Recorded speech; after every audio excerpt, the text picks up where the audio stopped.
আসসালামু আলাইকুম।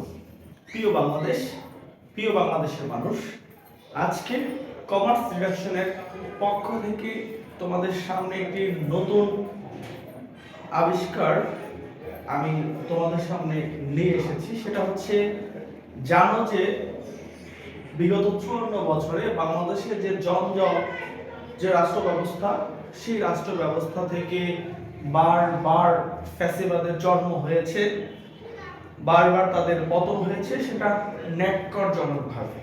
প্রিয় বাংলাদেশ, প্রিয় বাংলাদেশের মানুষ, তারই ধারাবাহিকতায় 2024 সালের 5ই আগস্ট একটি কি বলবো যে ফ্যাসিস্টের পতন হয়েছে। যে ফ্যাসিস্ট বাংলাদেশ থেকে তার ক্ষমতার যে চেয়ার, সেই চেয়ার ছেড়ে তিনি পালিয়ে গিয়েছে। এখন নতুন করে বাংলাদেশকে দেওয়ার মতো আমাদের তরুণদের অনেক বড় দায়িত্ব এসেছে। সেই জায়গা থেকে অভ্যুত্থানের সরকার অর্থাৎ অন্তর্বর্তীকালীন সরকার বাংলাদেশের একটি নতুন বাংলাদেশের বিনির্মাণের একটি পদ্ধতি, একটি ভোটের ব্যবস্থা করেছে, যার নাম হচ্ছে গণভোট। প্রিয় বাংলাদেশের মানুষ, শুরুতে এখানে লেখা আছে, দেখো, হ্যাঁ ভোট অথবা না ভোট। আজকে হ্যাঁ ভোটের পক্ষের কিছু বিষয় নিয়ে তোমাদের সাথে আলোচনা করব। অবশ্যই আপনারা মনোযোগ দিয়ে ভিডিওটা শুরু থেকে দেখবেন। আর আমার চ্যানেলে যারা নতুন, অবশ্যই তারা চ্যানেলটা সাবস্ক্রাইব করে সাথেই থাকবেন। শুরুতে জেনে নিচ্ছি যে আসলে গণভোটটা আসলে কি। একটু খেয়াল করি, গণভোটটা আসলে কি। রাষ্ট্রের গুরুত্বপূর্ণ সিদ্ধান্তে জনগণের চূড়ান্ত মতামতকে গণভোট বলে। অর্থাৎ যদি বলি রাষ্ট্রের কোন গুরুত্বপূর্ণ সিদ্ধান্তে জনগণের চূড়ান্ত মতকে গণভোট বলে। আমি আবারও বলি, রাষ্ট্রের কোন গুরুত্বপূর্ণ সিদ্ধান্তে জনগণের মতকেই গণভোট বলে। এখন এই গণভোটের দুইটা বিষয়, একটা হচ্ছে হ্যাঁ ভোট অথবা না ভোট। এখন প্রিয় বাংলাদেশের মানুষ, হ্যাঁ ভোট যদি আমরা জয়যুক্ত করি তাহলে কি পাবো সেটা একটু দেখে নিচ্ছি।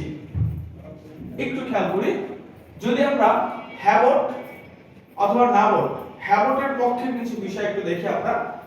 তত্ত্বাবধায়ক সরকার নির্বাচন কমিশন গঠনে দুই দলের কাজ করবে। অর্থাৎ আমাদের দেশে যখন সরকার ব্যবস্থা গঠন হবে, অর্থাৎ আগামী 12ই ফেব্রুয়ারি জাতীয় সরকার নির্বাচন হবে, সেখানে গণভোটও আয়োজন করা হয়েছে।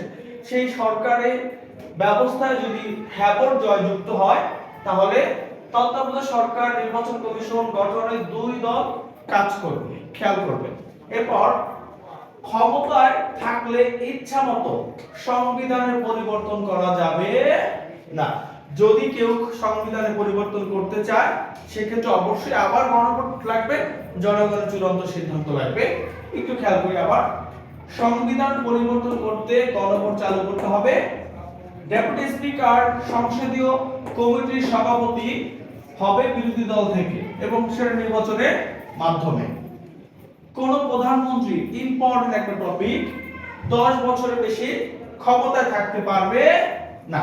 এছাড়া সংসদে নারী প্রতিনিধিত্বের মূল্য থাকবে। ক্ষমতায় ভারসাম্য রক্ষায় পার্লামেন্টে একটি উচ্চ কক্ষ গঠিত হবে। পার্লামেন্ট একটি উচ্চ কক্ষ গঠিত হবে। হ্যাঁ, সো দেশের বিচার ব্যবস্থা স্বাধীন থাকবে। দেশের বিচার ব্যবস্থা স্বাধীন থাকবে। মৌলিক অধিকার বন্ধ করতে পারবে না, যেমনটা করেছিল 5ই আগস্ট। ওই সময়কার সময় ইন্টারনেট বন্ধ করে দিয়েছিল, শাটডাউনের সময় ইন্টারনেট বন্ধ করে যেভাবে আমাদের উপর নারকীয় নির্যাতন চালাইছিল, গুলি চালিয়েছিল, সেগুলো এখন আমরা দেখতেছি। তো অবশ্যই গণভোটটা জয়যুক্ত হলে মৌলিক অধিকারগুলো বন্ধ করতে পারবে না।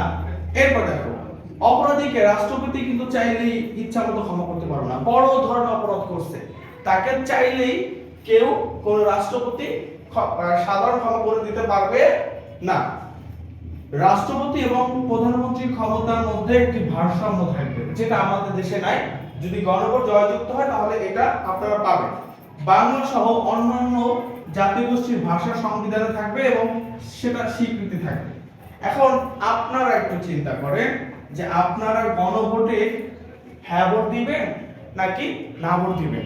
আরেকটা মেসেজ দিচ্ছি, হ্যাবট যদি জয়যুক্ত হয় বাংলাদেশে 50 বছরেও আর কোনো ফ্যাসিস্টের বা ফ্যাসিবাদের জন্ম হবে না। ধন্যবাদ সবাইকে, সবাই কমার্স ডিরেকশনের সাথেই থাকবেন। আসসালামু আলাইকুম, সবাই ভালো থাকবেন, সবাই সুস্থ থাকবেন। আর একটা মেসেজ দিচ্ছি, অবশ্যই যদি গণভোটের পক্ষে আপনারা হ্যাঁ ভোট দিয়ে থাকে তাহলে প্রত্যন্ত অঞ্চলগুলোর মানুষগুলো, প্রত্যন্ত অঞ্চলের গ্রামের মানুষগুলো গণভোট সম্পর্কে তারা কিছুই জানে না। সবার নৈতিক দায়িত্ব হচ্ছে গণভোট সম্পর্কে আমাদের প্রত্যন্ত অঞ্চলের মানুষকে জানানো। আজ এ পর্যন্তই, ভালো থাকবেন।